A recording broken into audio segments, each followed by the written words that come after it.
I found out my sister was actually my daughter the day she called me Mom, by accident, and then froze. At first I thought I misheard it, because we were just standing in the kitchen like always, nothing dramatic. She was scrolling on her phone, I was making tea, and it slipped out so casually that it didn't even sound like a mistake, it sounded natural. And the second it happened, she went completely quiet, like she knew something I didn't. I laughed it off right away, because what else was I supposed to do? I said something like, "Wow, promoting me now," and she gave this awkward little smile, but she didn't correct herself, and that's what stayed with me. Most people would immediately say, "Sorry, I meant sister," but she didn't. She just changed the topic. And that should have been the end of it, but it wasn't, because once you hear something like that, your brain doesn't let it go, it starts connecting things you never questioned before. Like how my mom had me really young, and then suddenly, just a year later, she had my sister. That always seemed a bit strange, but not impossible. People have kids close together all the time. Still, when I thought about it more, it didn't fully add up, because I remembered how my mom used to avoid talking about that time in her life. And then there was something else that bothered me, something small but persistent. My sister never really treated me like an older sibling. It was different, not in a dramatic way, but in little things. She'd come to me first when something was wrong, not to our mom.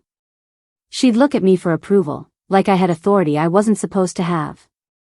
And I always thought maybe that was just because I was more present, more understanding, but now it started to feel like something deeper. I tried to shake it off for a couple of days, telling myself I was overthinking it, because honestly, the idea was ridiculous. But the more I watched her, the more things felt off.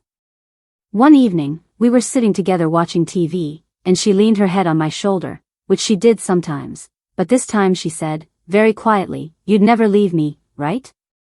And I said, "Of course not," like any sister would, but she looked up at me in this intense way, like she needed that answer to be true on a different level. That night I couldn't sleep. I kept replaying everything, every moment from the past, every little detail I had ignored, and it all started forming this uncomfortable possibility in my head that I didn't want to believe. So the next morning, I decided to ask my mom directly. I didn't plan it, it just came out. I said, "Why don't we have any pictures from when she was a baby?" And she paused. Not for long, but long enough.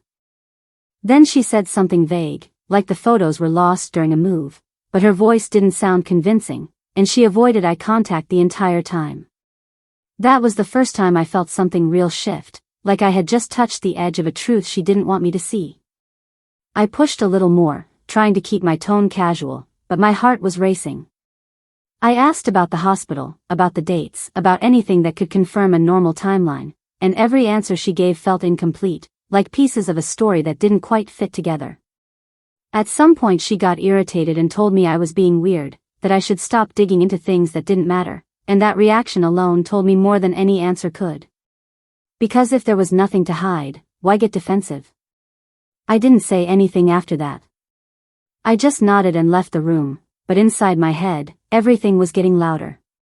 And later that same day, I decided to ask the only person who might actually tell me the truth. I went to her room, closed the door behind me, and sat down across from her. And I said, "Why did you call me Mom?"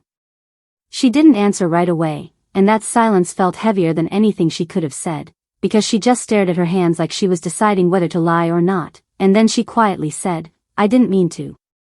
And I said, "But why did it come out like that?" And my voice sounded calmer than I felt, because inside I already knew this wasn't random. She looked up at me, and I could see she was scared, not of me exactly, but of what would happen next, and she said, "Because that's what I used to call you." For a second I didn't understand, or maybe I didn't want to, so I just said, "What do you mean, used to?" And she took a breath like she had been holding this in for years. She said, "When I was little. I knew." And that was the moment everything shifted from a strange suspicion into something real, something solid, and I felt this cold wave go through me because I realized I wasn't imagining anything. I asked her, "Knew what?" even though the answer was already forming in my head. And she said it very simply, like it was obvious, like it had always been obvious to her. She said, "That you're my mom." I didn't react right away. I just sat there looking at her, waiting for her to smile or say she was joking, but she didn't. She just kept looking at me like she had been waiting for this conversation for a long time. So I asked the only thing that made sense in that moment. I said, "Who told you that?" And she shook her head and said, "No one told me directly, but I heard things." She started explaining how when she was very young, she would hear our mom talking on the phone, or with relatives, and they would mention things like, what happened back then, or how difficult it was when you had her, and she said she didn't understand everything, but she understood enough. And then she said something that hit even harder. She said, "I saw a photo once." I leaned forward and asked, "What photo?" And she said it was an old picture she found in a drawer when she was maybe 6 or 7, and in that photo I was holding a baby in a hospital bed, and it looked like I had just given birth, not like I was visiting someone. She said when she asked about it, our mom took the photo away and told her it was nothing, just a misunderstanding, but the way she reacted made it clear it wasn't nothing. At that point my hands were shaking, because everything she was saying fit too well with the gaps I had noticed, and I realized I needed to hear it from the one person who had been hiding it all these years. So I stood up and said, "We're going to ask her together." She hesitated, but then she nodded, like she was relieved it was finally happening.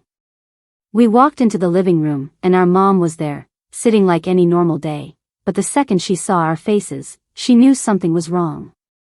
I didn't sit down, I just stood there and said, "Tell me the truth." She tried to play confused at first, asking what I was talking about, but I didn't let her steer it away. I just said, "Is she my daughter?" And the room went completely quiet. For a few seconds she said nothing, and then I saw it in her face, that moment when someone realizes they can't avoid it anymore. She closed her eyes for a second, and when she opened them, she looked older somehow. And she said, "Yes."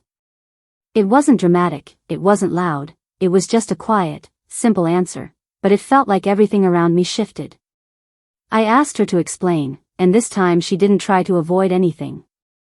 She told me that I got pregnant when I was very young, younger than I even clearly remember, and that the situation was complicated. There was pressure, fear, and a lot of people involved who thought it would ruin my life if anyone found out. So they made a decision. She said they decided to raise the baby as her own, to tell everyone that it was my sister, not my child, and to let me grow up without that responsibility. I asked her, did I know, and she said, at the time, yes, but you were so young that over time, it faded, and we didn't remind you. That part made something twist inside me, because it meant this wasn't just hidden from the world, it was taken from me too. Then I asked the question that had been sitting in my chest the entire time. I said, "Why didn't you ever tell me later?" And she looked at me and said, "Because every year it became harder, and we thought we were protecting both of you." At that point, I didn't even know what to feel, because there was anger, confusion, but also this strange clarity, like things finally made sense.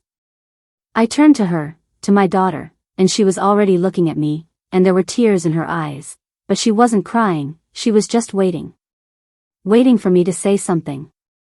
And I didn't have a perfect speech, I didn't have the right words prepared, so I just said the first honest thing that came out. I said, "I'm sorry."